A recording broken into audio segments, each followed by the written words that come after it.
So after saying all that, Irenaeus lists the succession of bishops. He gives 12 bishops since the time of the apostles and comments a little bit on that. And then he says, in this order and by this succession, the ecclesiastical tradition from the apostles and the preaching of the truth have come down to us. Notice he's concerned about truth. He's not concerned about giving authority to someone who doesn't have the truth. He's concerned about truth and proving that the truth is in the apostolic churches and it's not in the Gnostic heretics. This is a most abundant proof, he says, that there is one and the same life-giving faith, which is preserved in the church from the apostles until now and handed down in truth. And here when he says the church, he means the church universal, all the churches across the world. And we know that because he says there is one and the same life-giving faith, which has been preserved in the church. He wouldn't have to say that about Rome. Rome obviously only had one faith. But he's saying all these churches had the same faith. There's another part in his writings where he said, you can go all over the world. And just like the sun, that creature of God, shines the same in all the world, so the preaching of the truth shines the same in all the churches, among the barbarians, among the Romans, in the Middle East, in North Africa. They all say the same thing as though they had one mouth, one heart, and one mind. That's also in Against Heresies. You find that one in Book 1, Chapter 10.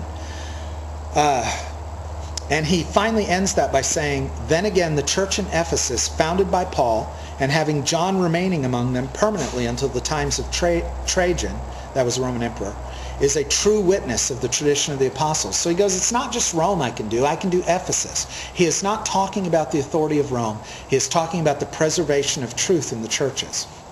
Like I said, the Roman Catholics love to quote that because he gives the succession of bishops in the Roman Church, and he says that Rome has this preeminent authority.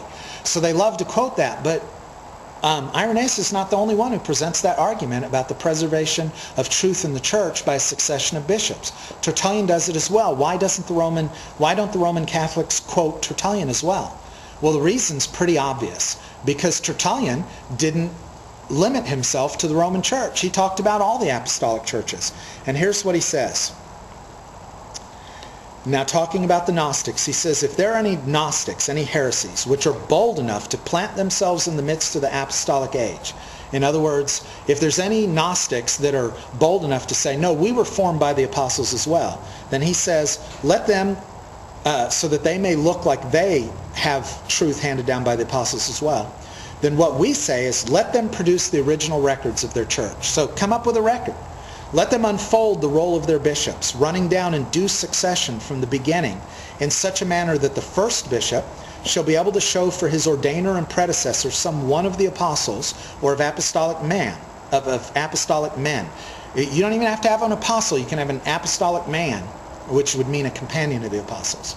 A man, moreover, who continued steadfast with the apostles. Don't tell me about someone who fell away from the apostles, like Simon the magician in Samaria. For this is the way that the apostolic churches transmit their registers. This is what our apostolic churches do. They can show their list of bishops going all the way back to who appointed who. For example, the Church of Smyrna records that Polycarp was placed in office by John. The Church of Rome also makes Clement to have been ordained in like manner by Peter.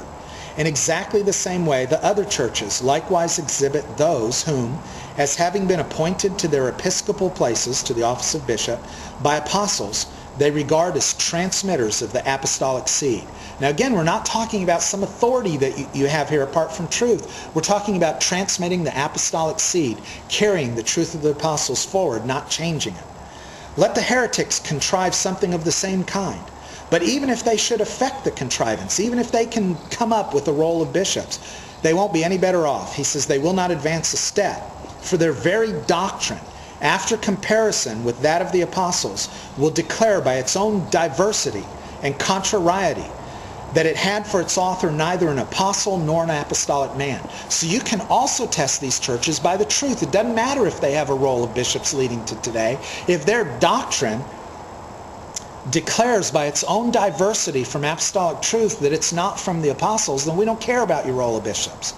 And so it is okay for us to go, Roman Catholic Church, you need to show that your teaching actually comes from the apostles. Not that it contradicts both the apostles and the apostolic tradition that we find in the second century churches. To this test, therefore, he says, The heretics will be submitted for proof by those churches who, although they do not derive their founders from apostles or apostolic men, as being of much later date, for they are in fact being founded daily, yet, since they agree in the same faith, they are accounted as not less apostolic because they are akin in doctrine. Let me explain what he just said, in case you didn't follow that. He said, churches that we consider apostolic will make the heretics submit to that test of do they teach the truth, even if these apostolic churches themselves don't have a role of bishops, because there are apostolic churches being founded daily. So a new church is not going to be able to unfold a role that goes back to the apostles because they were founded recently. But their doctrine is akin to that of the true apostolic churches where apostles did found them, and so therefore they're shown to be no less apostolic than the apostolic churches. So it doesn't take some laying on of hands by a bishop, because that is not what Tertullian and Irenaeus are talking about in order for you to be an apostolic church. For you to be an apostolic church, you have to prove that you are holding to the truth that the apostles taught. That's what makes you an apostolic church, not a laying on of hands from bishop to bishop. The laying on of hands isn't what mattered. It's the preservation of truth, one bishop teaching another. And in Irenaeus and Tertullian's time, you could argue that that succession of bishops was proof that you still held on to apostolic tradition. But you can't do that today. Today, the Roman Catholics can argue that they have a succession. One bishop laid hands on another all the way down till today, but it doesn't matter. You have to produce truth. And those who are holding to the truth that agrees with what the apostles taught are allowed to subject you, the Roman Catholic Church, to that test. Do you teach what the apostles taught?